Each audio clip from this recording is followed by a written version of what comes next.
Hello and welcome back to this channel. So in today's tutorial, we're going to learn how to create a pattern like this when your shape is not a circle, a square, or a worm. If you don't know what I'm talking about, make sure to go ahead and check out my previous tutorial in which I create this circle and this square and this worm pattern using Adobe Fresco. So let's just get started, shall we? I'm going to click on Create New, go to Digital and click on Square. See, now my question is, I don't want to draw a square, a circle, or a worm. That is, these options right here, I don't want to do that, or any other shape for that matter. So what do I do if I want to draw a hexagon or a triangle? So let me go ahead and bring in the color palette. If you want the color palette, you can find the link to download it in the description box below. So once you download it, you can find it under your photos. So I'm going to click on this image right here, go to photos. Let's go ahead and bring in the image. I'm going to click on these things to increase the size. You don't have to do it. And once you're done, click on done. Now we're going to go ahead and pick the colors that we want. You might not have all these colors because these are colors from my experiment. So I'm going to go ahead and pick the colors that I need. To do that, make sure you are in your brush. Click and hold the color that you want until you see this icon pop up. Then you release it. And now you just draw on your artboard. It doesn't matter which brush you're on. It's going to come up on a separate layer automatically. So let's go ahead and pick all the colors now. Okay, I have all my colors picked. So once you have that, you can click on this I button to hide that layer. Let's hide this image as well. When you've picked all the colors, if you click on these colors and if you go into recents, you'll see all the colors right here. So that's where it goes. Now go to the layer. If you don't have a new layer, make sure you click on this plus sign to create a new layer. Let's go to the fill tool. I'm going to go into the darkest red that I have and fill it with vector. You can actually choose pixel as well, but it's easier to choose vector first and then convert into pixel if you really have to. Now let's go ahead into shapes. So click and hold to get this option here where you see, circle, square, polygon, etc.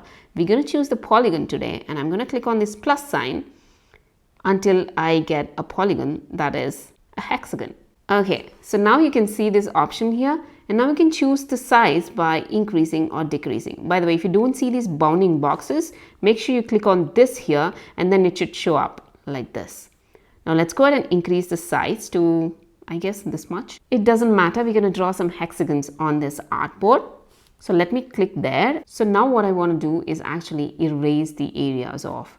So to do that, go to your eraser tool. And in here, you might have to do a little bit of changes. That is, go to your settings. And in here, there's an option called Pressure Dynamics. Make sure it is turned off. This is so that we get uniform weight of eraser so that it won't be thin on one side and thicker on the other side. You know what I mean? You can choose any size that you want. I'm just keeping it at 18. So now let me click on this icon here so that the bounding box goes away. And now you just have to go ahead and draw along the lines. Don't worry too much about it. This guide makes sure that you don't draw outside anywhere or it doesn't go inside. It kind of helps you draw this thing. Now click on this again. Now you get this bounding box. So move this around. You can actually move this around like this as well. If you want to, you could do that and decrease the size or increase the size. And we're going to make some of these things around the artboard. That is, you are in your eraser tool. Now click on this again so that the bounding box goes away. And then we're going to draw this like this. Click again. You get that, move it, always hold it in the center and always use the corner ones to increase or decrease the size. Otherwise, it will get distorted and using your 2-finger tap to undo things won't change the shape. Yeah, that's the thing. What I mean is if I do undo, that goes away, but the shape remains where it was, okay? So let me do redo here. You can use your 3-finger tap to redo, by the way. I'm going to go ahead and go into this corner. You can click, eraser, and do this. So let me go ahead and do some of these, okay?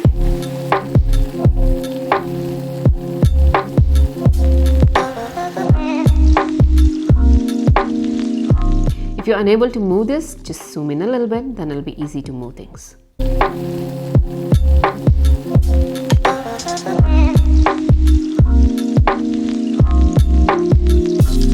Okay, I think I'm done, and once you're done, you can click on the shapes so that it goes away. And now what you have to do is erase all these boxes. What I mean is you have to go ahead and erase it so that it's something like this. So let's go ahead and do that to all these boxes. I'm going to increase the size so that it's easier for me. Be careful when you erase it. You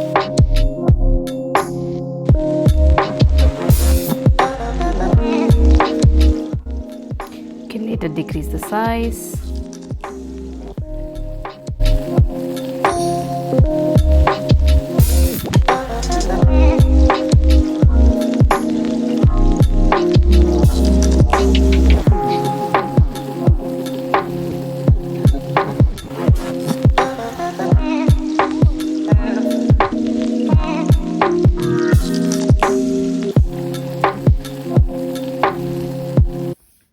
Okay, so that's done. That was a lot of work, but that's okay.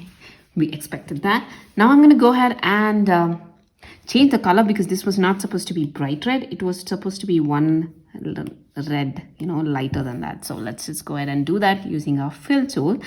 Now it's time to add some shadows. So go ahead, go back to the layer below that and click on a new layer. So this is going to be a shadow layer. And for shadows, you can click on your brush here and go to basic and then soft round opacity. So I'm going to set this at 177. This was the same setting as we did for the previous tutorial. But if you haven't watched it, you can click and hold to get this sheet and you can select 177 and click outside and it'll be all right.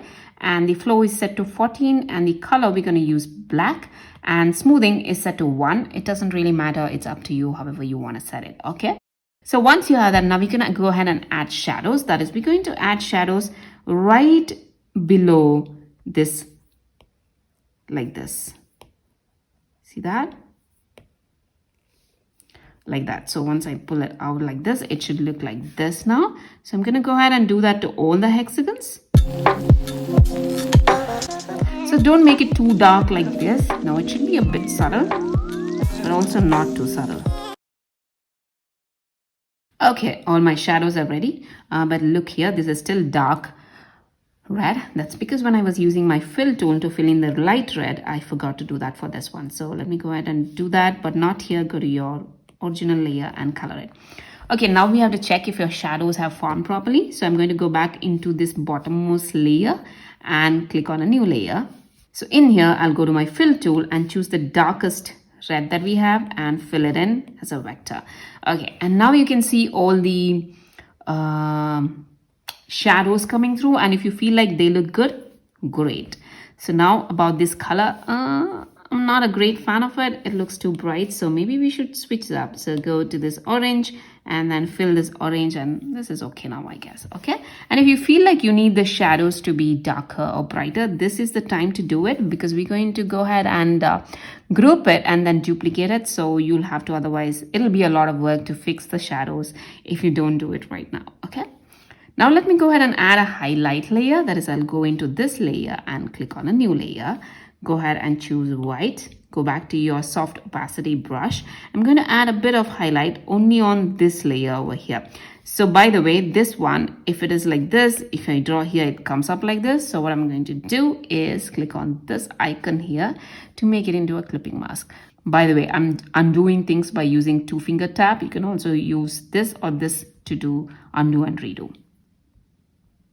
Okay, let me do this clipping mask, and now I'm going to add a bit of highlight only on this side, like just a little. You can barely see it on the screen. I hope so.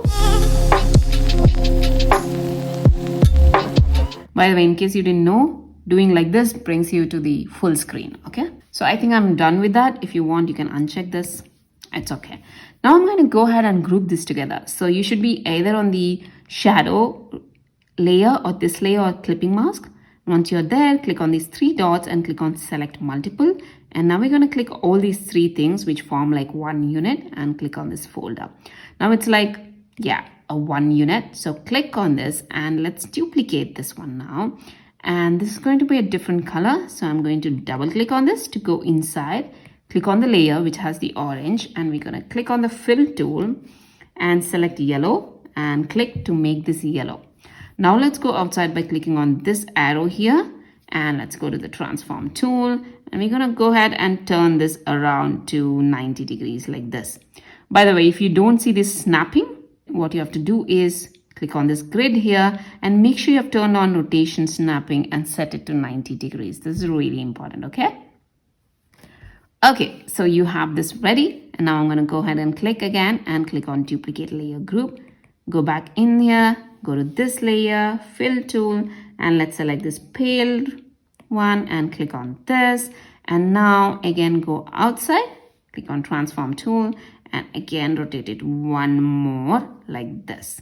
Click on done. You can do it once again, click and duplicate layer group, double click, go here and select white and go ahead and draw this white and go outside, transform tool and make it like this, another 90 degrees and click on done. Okay, so all our things are ready. And now if you feel like your shadows are not that great, especially for this white one, it doesn't look that great. So I'm going to double click, go into the shadow layer, go to your shadow brush, shadow color, that's black. And you can go ahead and add a bit of shadow again, just where the whites are, like this.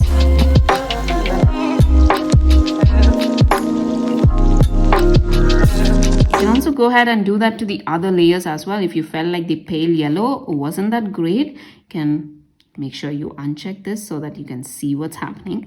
Go to the pale yellow shadow region, and now you can actually add more shadows to it, like that. Okay, I'll go back and turn this white on as well, and that's how this one looks right now.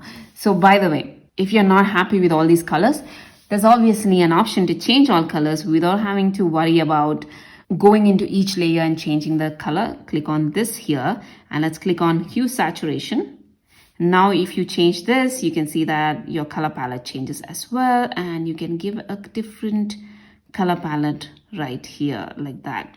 That looks good. And if you want to individually change some colors, you can choose the color that you want and then change it however you want. By the way, I'm just going to leave it at that. Click on layers and your artwork is ready. And that's how it looks like. There you go. And you've created one with a hexagon. You can do the same thing with a pentagon or a triangle or anything that you want.